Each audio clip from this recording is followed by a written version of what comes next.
2. A guest. I am now going to tell you something so strange that it will require all your faith in my veracity to believe my story. It is not only true, nevertheless, but truth of which I have been an eyewitness.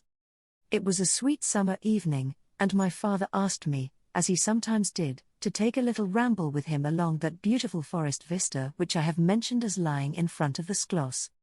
General Spielsdorf cannot come to us so soon as I had hoped, said my father, as we pursued our walk. He was to have paid us a visit of some weeks, and we had expected his arrival next day.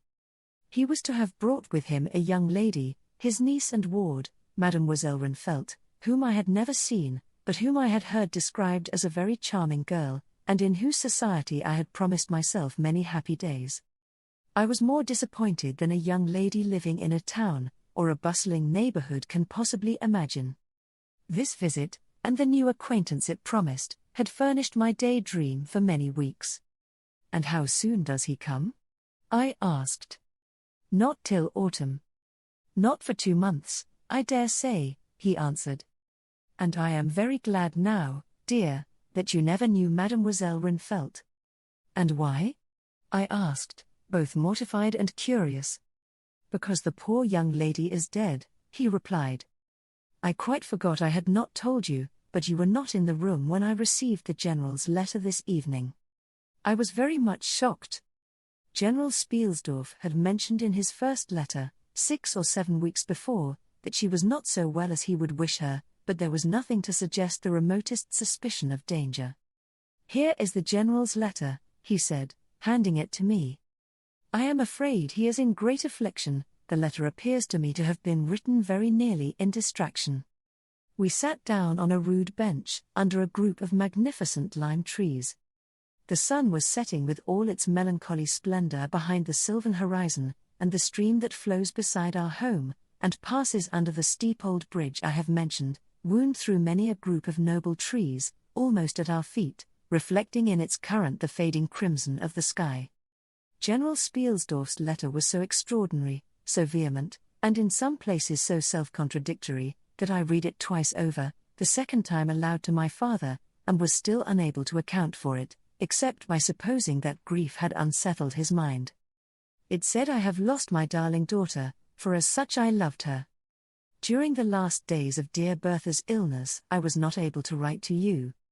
Before then I had no idea of her danger. I have lost her, and now learn all, too late. She died in the peace of innocence, and in the glorious hope of a blessed futurity. The fiend who betrayed our infatuated hospitality has done it all. I thought I was receiving into my house innocence, gaiety, a charming companion for my lost Bertha. Heavens! What a fool have I been! I thank God my child died without a suspicion of the cause of her sufferings. She is gone without so much as conjecturing the nature of her illness, and the accursed passion of the agent of all this misery. I devote my remaining days to tracking and extinguishing a monster. I am told I may hope to accomplish my righteous and merciful purpose. At present there is scarcely a gleam of light to guide me. I curse my conceited incredulity, my despicable affectation of superiority, my blindness, my obstinacy, all, too late. I cannot write or talk collectedly now. I am distracted. So soon as I shall have a little recovered, I mean to devote myself for a time to inquiry, which may possibly lead me as far as Vienna. Sometime in the autumn, 2 months hence, or earlier if I live, I will see you, that is, if you permit me. I will then tell you all that I scarce dare put upon paper now. Farewell. Pray for me, dear friend. In these terms ended this strange letter. Though I had never seen Bertha and felt my eyes filled with tears at the sudden intelligence, I was startled, as well as profoundly disappointed. The sun had now set, and it was twilight by the time I had returned the General's letter to my father. It was a soft, clear evening, and we loitered, speculating upon the possible meanings of the violent and incoherent sentences which I had just been reading. We had nearly a mile to walk before reaching the road that passes the Schloss in front, and by that time the moon was shining brilliantly. At the drawbridge we met Madame Perrodon and Mademoiselle de La Fontaine, who had come out, without their bonnets, to enjoy the exquisite moonlight. We heard their voices gabbling in animated dialogue as we approached. We joined them at the drawbridge, and turned about to admire with them the beautiful scene. The glade through which we had just walked lay before us. At our left the narrow road wound away under clumps of lordly trees, and was lost to sight amid the thickening forest. At the right the same road crosses the steep and picturesque bridge, near which stands a ruined tower which once guarded that pass, and beyond the bridge an abrupt eminence rises, covered with trees, and showing in the shadows some grey ivy-clustered rocks. Over the sward and low grounds a thin film of mist was stealing like smoke, marking the distances with a transparent veil, and here and there we could see the river faintly flashing in the moonlight. No softer, sweeter scene could be imagined. The news I had just heard made it melancholy, but nothing could disturb its character of profound serenity, and the enchanted glory and vagueness of the prospect.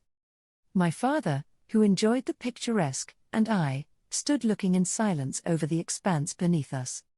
The two good governesses, standing a little way behind us, discoursed upon the scene, and were eloquent upon the moon. Madame Perrodon was fat, middle-aged, and romantic, and talked and sighed poetically. Mademoiselle de La Fontaine, in right of her father who was a German, assumed to be psychological, metaphysical, and something of a mystic, now declared that when the moon shone with a light so intense it was well known that it indicated a special spiritual activity. The effect of the full moon in such a state of brilliancy was manifold. It acted on dreams, it acted on lunacy, it acted on nervous people, it had marvelous physical influences connected with life. Mademoiselle related that her cousin, who was mate of a merchant ship, having taken a nap on deck on such a night, lying on his back, with his face full in the light on the moon, had wakened, after a dream of an old woman clawing him by the cheek, with his features horribly drawn to one side, and his countenance had never quite recovered its equilibrium.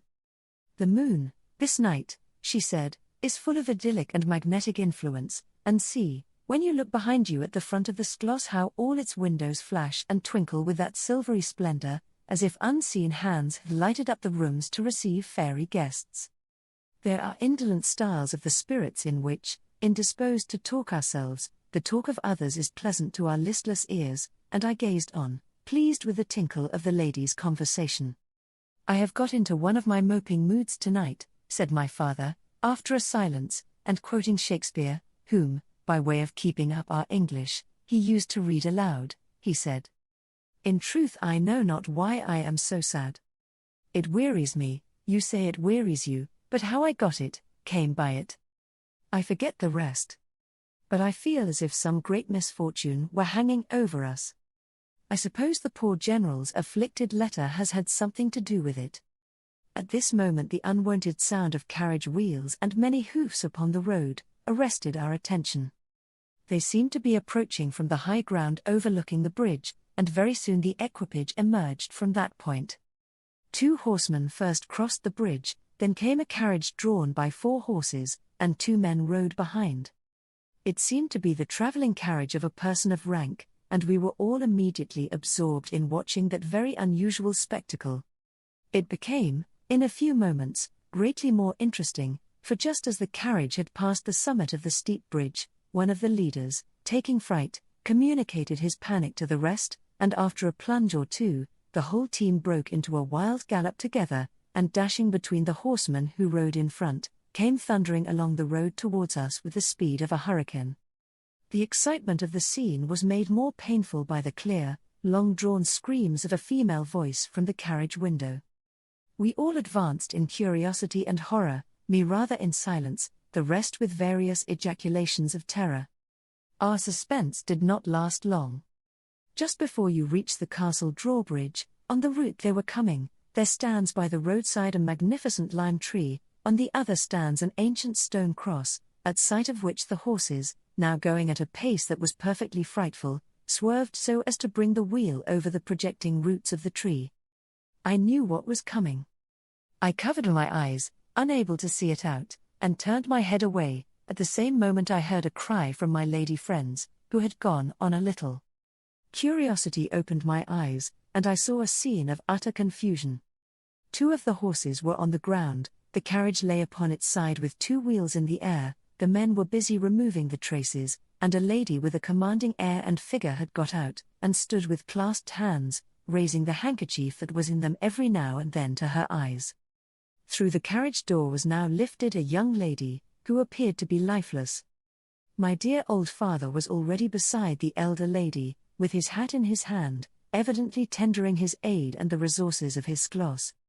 The lady did not appear to hear him, or to have eyes for anything but the slender girl who was being placed against the slope of the bank. I approached. The young lady was apparently stunned, but she was certainly not dead. My father, who piqued himself on being something of a physician, had just had his fingers on her wrist and assured the lady, who declared herself her mother, that her pulse, though faint and irregular, was undoubtedly still distinguishable. The lady clasped her hands and looked upward, as if in a momentary transport of gratitude, but immediately she broke out again in that theatrical way which is, I believe, natural to some people. She was what is called a fine-looking woman for her time of life, and must have been handsome. She was tall, but not thin, and dressed in black velvet, and looked rather pale, but with a proud and commanding countenance, though now agitated strangely. Who was ever being so born to calamity? I heard her say, with clasped hands, as I came up. Here am I, on a journey of life and death, in prosecuting which to lose an hour is possibly to lose all. My child will not have recovered sufficiently to resume her route for who can say how long. I must leave her, I cannot, dare not, delay. How far on, sir, can you tell, is the nearest village? I must leave her there, and shall not see my darling, or even hear of her till my return, 3 months hence.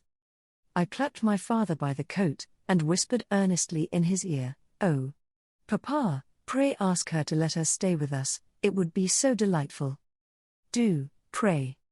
If Madame will entrust her child to the care of my daughter, and of her good gouvernante, Madame Perrodon, and permit her to remain as our guest, under my charge, until her return, it will confer a distinction and an obligation upon us, and we shall treat her with all the care and devotion which so sacred a trust deserves."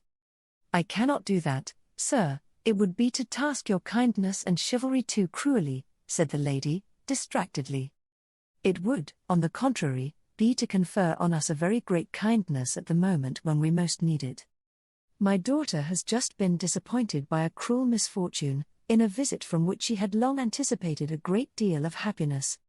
If you confide this young lady to our care, it will be her best consolation. The nearest village on your route is distant, and affords no such inn as you could think of placing your daughter at. You cannot allow her to continue her journey for any considerable distance without danger. If, as you say, you cannot suspend your journey, you must part with her tonight, and nowhere could you do so with more honest assurances of care and tenderness than here." There was something in this lady's air and appearance so distinguished and even imposing, and in her manner so engaging, as to impress one, quite apart from the dignity of her equipage, with a conviction that she was a person of consequence. By this time the carriage was replaced in its upright position, and the horses, quite tractable, in the traces again.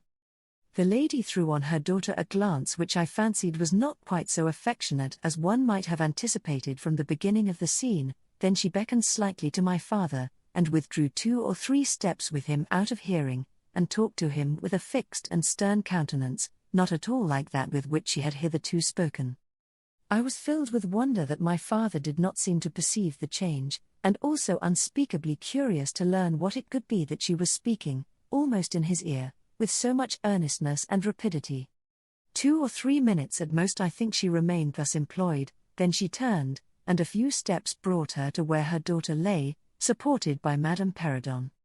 She kneeled beside her for a moment and whispered, as Madame supposed, a little benediction in her ear, then hastily kissing her she stepped into her carriage. The door was closed, the footmen in stately liveries jumped up behind, the outriders spurred on, the postilions cracked their whips, the horses plunged and broke suddenly into a furious canter that threatened soon again to become a gallop, and the carriage whirled away, followed at the same rapid pace by the 2 horsemen in the rear.